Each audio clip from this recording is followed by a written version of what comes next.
एक आदमी ने एक बहुत ही खूबसूरत लड़की से शादी की। शादी के बाद दोनों की जिंदगी बहुत प्यार से गुजर रही थी। वह उसे बहुत चाहता था और उसकी खूबसूरती की हमेशा तारीफ किया करता था।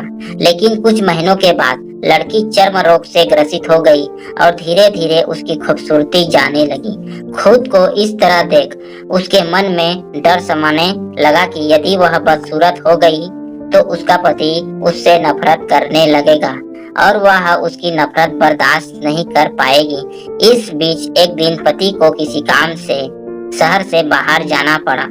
काम खत्म कर जब वह घर वापस लौट रहा था, उसका एक्सीडेंट हो गया।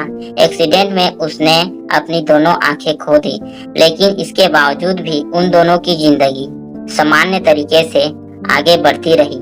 समय गुजरता रहा और अपने चर्म रोग के कारण लड़की ने अपनी खूबसूरती पूरी तरह गंवा दी। वह बदसूरत हो गई, लेकिन अंधे पति को इसके बारे में कुछ भी पता नहीं था, इसलिए इसका उनके खुशहाल विवाहित जीवन पर कोई प्रभाव नहीं पड़ा।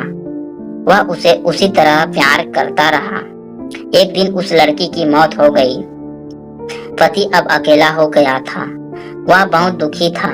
वह उस शहर को छोड़कर जाना चाहता था। उसने अंतिम संस्कार की सारी क्रिया विधि पूर्ण की और शहर छोड़कर जाने लगा।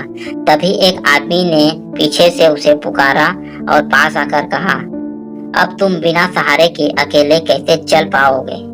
इतने साल तो तुम्हारी पत्नी तुम्हारी मदद किया करती थी। पति ने जवाब दिया, दोस्त, मैं अंधा नहीं हूँ। मैं बस अंधा होने का नाटक कर रहा था, क्योंकि यदि मेरी पत्नी को पता चल जाता कि मैं उसकी बदसूरती देख सकता हूँ तो यह उसे उस रोग से ज्यादा दर्द देता। इसलिए मैं इतने साल अंधे होने का नाटक किया। वह बहुत अच्छी पत्नी थी। मैं बस उसे खुश रखना चाहता था। तो दोस्तों, इस कहानी से यह सीख मिलती है कि खुश रहने के लिए हमें भी एक दूसरे की कमियों के प्रति आंखें बंद कर लेनी चाहिए और उन कमियों को नजरअंदाज कर देना चाहिए।